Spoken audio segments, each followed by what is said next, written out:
మా Telangana TV detail చూస్తే తూప్రాన్ పట్టణంలో బీజేపీ మండల శాఖ ఆధ్వర్యంలో శుక్రవారం ఇంటింటి ప్రచారాన్ని నిర్వహించారు.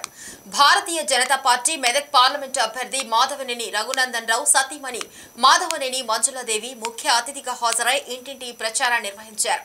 ఈ కార్యక్రమంలో బీజేపీ తూప్రాన్ పట్టణ అధ్యక్షుడు జానకిరామ్ గౌడ్, ఉపాధ్యక్షుడు పోతరాజు నాగరాజు, కౌన్సిలర్ లక్ష్మీబాయి నర్సోజీ, ప్రధాన కార్యదర్శి పోతరాజు శరత్, నాయకులు మధుసూదన్ రెడ్డి, మహేష్ గౌడ్, స్వర్గం మురళి, తాటి విఠల్, గడ్డం రవీందర్, మధు, ప్రవీణ్ గౌడ్, బద్రి, సంపత్, కార్తిక్, సంతోష్, గట్ట అమర్, నరసింహారెడ్డి, శ్రీశైలం, మహేష్, చందు తదితరులు పాల్గొన్నారు.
దేశ అభివృద్ధి కోసం పనిచేస్తున్నటువంటి పార్టీ భారతీయ జనతా పార్టీ.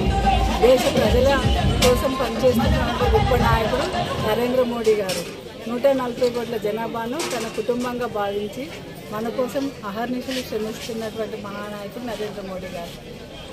ముస్లిం మహిళలకి ట్రిపుల్ తలాక్ రద్దు చేయడము, మహిళలకు చట్టసభల్లో 33% రిజర్వేషన్ కల్పించడము, గ్రామాల్లో మహిళలు గౌరవంగా బతకాలంటే టాయిలెట్స్ కట్టించాలనేటువంటి ఆలోచన వచ్చినటువంటి మహానాయకుడు నరేంద్ర మోడీ గారు. అలాగే నరేంద్ర మోడీ గారు రఘునందన్ రావు గారికి మెదక్ జిల్లా పార్లమెంట్ అభ్యర్థిగా ప్రకటించడం చాలా సంతోషంగా ఉంది. రఘునందన్ రావు గారిని మెదక్ పార్లమెంట్ సభ్యునిగా గెలిపించాలని ప్రజలను కోరుతున్నాను. తనను ఒక బహుమతిగా నరేంద్ర మోడీ గారికి ఇవ్వాలని కోరుకుంటున్నాను. జై హింద్, జై భారత్, జై శ్రీరామ్.